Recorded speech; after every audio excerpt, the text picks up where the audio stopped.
Hello, everyone, and welcome or welcome back to Gander Gardening with Dawn. Today is November the 23rd, and it is definitely snowing this morning. And I don't think the snow is going to hang around for very long. So while it is looking so Christmassy, I'm going to take the opportunity to update you on my amaryllis bulbs that I planted about 3 weeks ago and give you some tips and tricks on how to pretty them up a little so they make great gifts and look lovely in your own home. So if you're interested, please stick around. I have 10 different amaryllis growing this year. And on this table, I have the first 6 of those. And I'm just going to show you how you can decorate them in different ways with very little cost. And I'm also going to update you on how much they've grown. So the first one, Benito, has only grown 1/8 of an inch. And this is going to be a double red, and I have it in a simple pot, and I have it just decorated with a simple sheet moss. And in the back, I have a little well. I always make a little well for watering. This next one is Ferrari. And by the way, all of these, did I say already? They were planted on November the 4th, and today is November the 23rd. So they've been planted for 3 weeks. And Ferrari is up a little over 2 inches.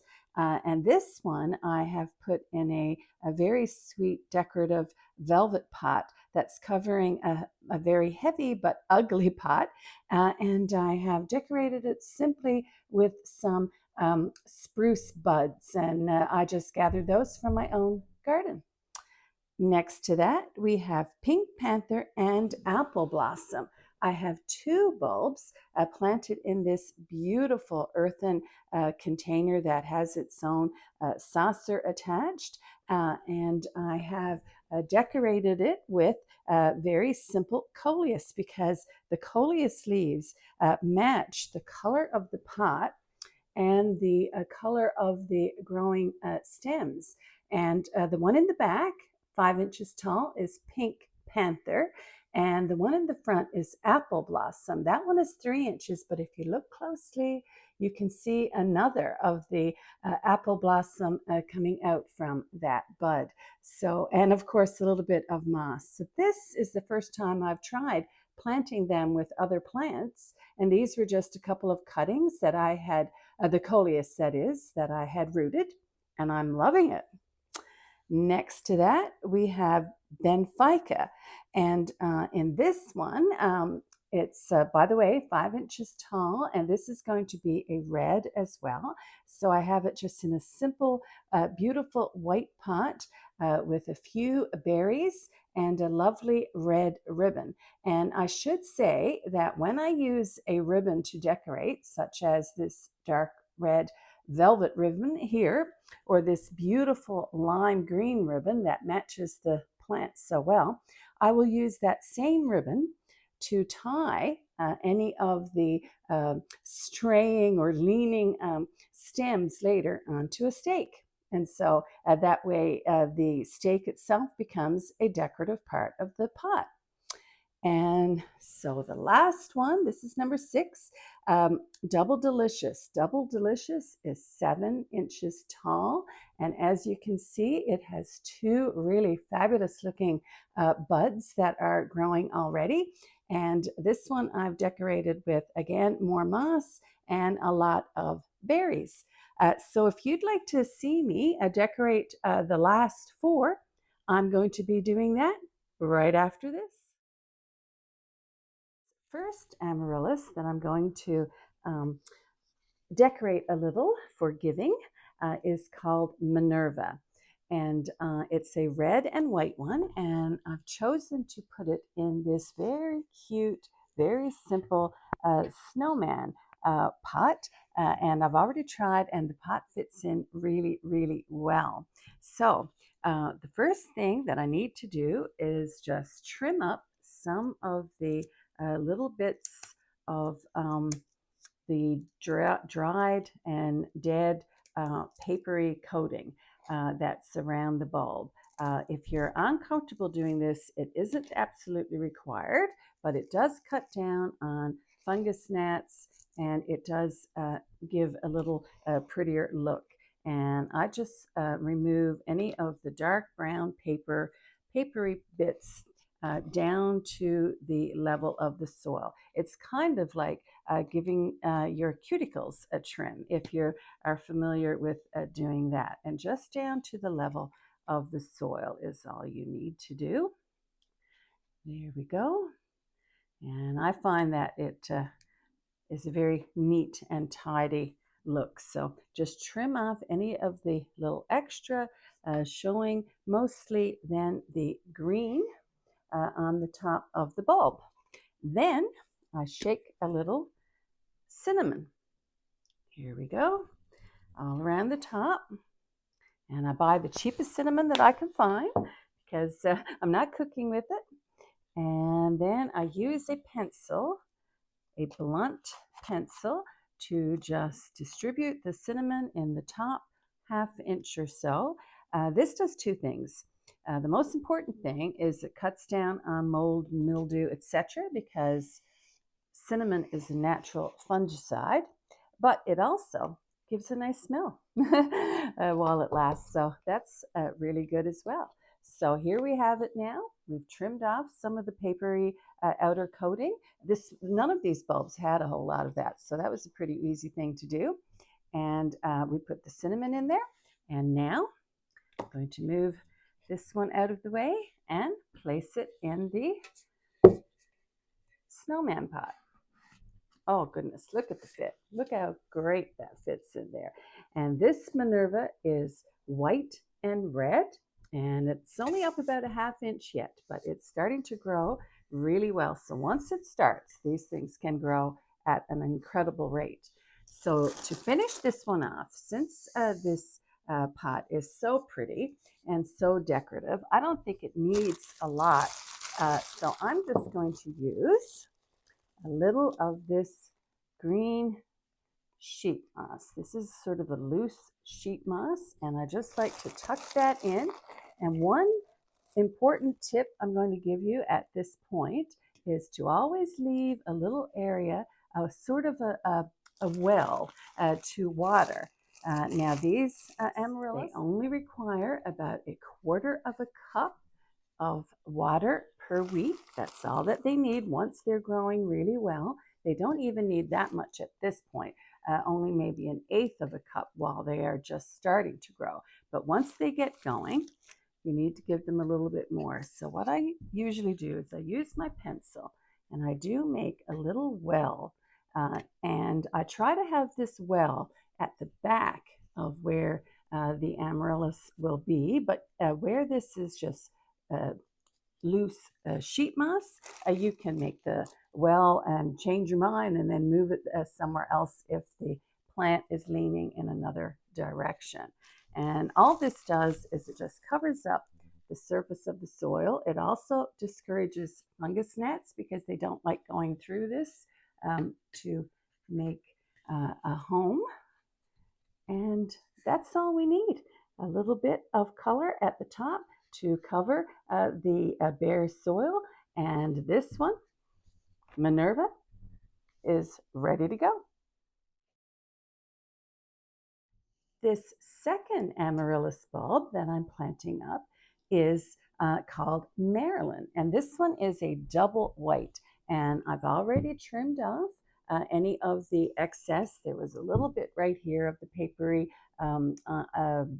coating on this side. Trim that off. There was very little on the bulb, and I've already put the cinnamon and worked that in. So this is a double white, and I thought it would be nice to stay very neutral. And this is probably the most simple way to decorate a pot, and that is I just place these spruce buds. We have spruce trees and fir trees in our back garden, and I just pick these buds up. I dry them in a low temperature in my oven for about a ½ hour to 45 minutes. And then a very low temperature, the lowest temperature that my oven will let me use. And I simply place them randomly around. Doesn't interfere with watering at all. I just use simple thin bamboo stakes and I paint them. I usually paint all of mine green to fit in with the stems of the amaryllis, the same way as I do for my orchids. I do the same thing for those. But if you want, you could paint your stakes silver or gold. You could paint them red and to make it match, because then when you put the stake in, to help the plant stay going in the right direction, you could at that time use a matching ribbon. And in this case, I will use a simple green stake to match the green bulb, and either a green ribbon to match or maybe a white to hold it. That way, the supporting structure becomes part of the decoration.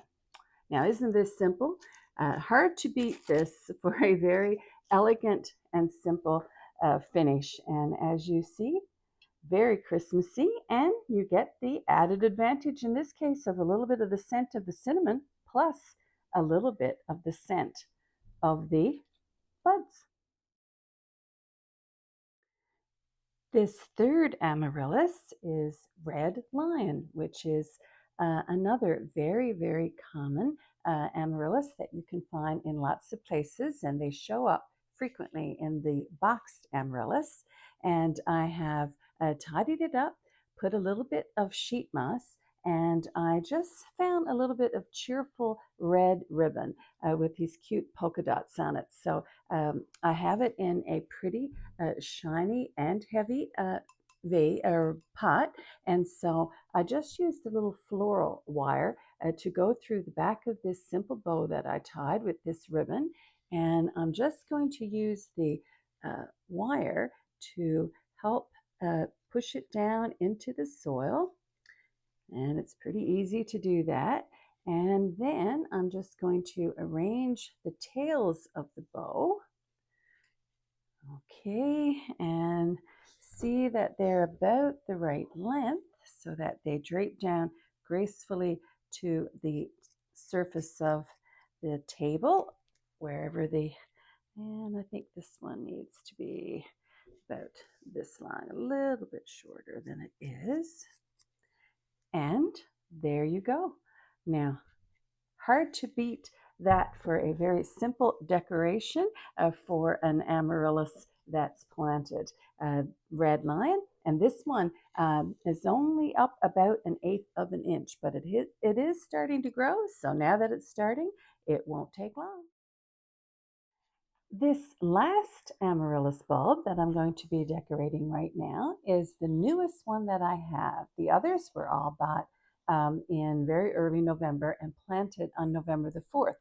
But this one was bought less than a week ago, and it was planted just a few days ago. It is a single white. I don't know the name of the cultivar. It was a boxed amaryllis, but it did not have the name, and it was very, very clean. I didn't need to do any trimming on this one at all, but I did shake some cinnamon around there, and I have worked that in, and it is a single white, so that's going to be very elegant. And I've decided to use this white pot, which is a very heavy, solid pot, because you need something heavy because the plastic pots can sometimes tip over when the growth is very top heavy and the amaryllis starts to get pretty tall. So this is a really good fit, and I'm going to decorate this one by recycling some of the little sticks, little picks that I had left from a previous project. So the first thing I'm going to do is just put a little bit of this moss around the top. And as I said, I always make sure to leave a well somewhere where you can water, so that the water, because the water sort of repels off the top of this moss, I find, and will come out over the pot, and we don't want that. So always leave ½ inch or so, a little hole, a little place to water. And I tried to put that where I think the back of the plant will be. So back in this case on this side, This moss I've been using for a couple of years. It's very, very dry now. It has a dye in it, no doubt, um, to keep it green. It was a natural moss, I think, partly at one time, but now it is really mostly just green paint or dye of some sort. But in the interest of I guess reduce, reuse, and recycle, I'm going to use it all till it's completely gone. And I do like covering the surface of the soil for these bulbs because they do have long, lanky stems, don't they? They have tall legs, and it's a good idea to cover up the soil and add some decoration. So here we go. And I really love how that looks. I think I need a little bit more on this side right here. And these are the picks that I'm talking about. And they are silvery and white. I have a bow and I have these two cute little balls. So I'm very simply going to add the bow, and you have to work it through the moss. Make sure you go to the edge where you won't be damaging the bulb, and and then just sort of let it hang out over there. And then to brighten up this a little bit, I'm going to add these silver balls, one at the top here, and I think the other one kind of in the front, right at the very edge of the pot. So we're not going to damage any of the um, bulb. And just look at that. Now we have a very pretty, very white, and this one is going to be a single elegant white. And I'm very, very happy with how simple and easy that was to do. So I'm going to add some photos, and I'd love to know which of the designs did you like the best. I will add some photos, and you can tell me, did you like the natural one? Do you like one with a lot of red? I'd love to know.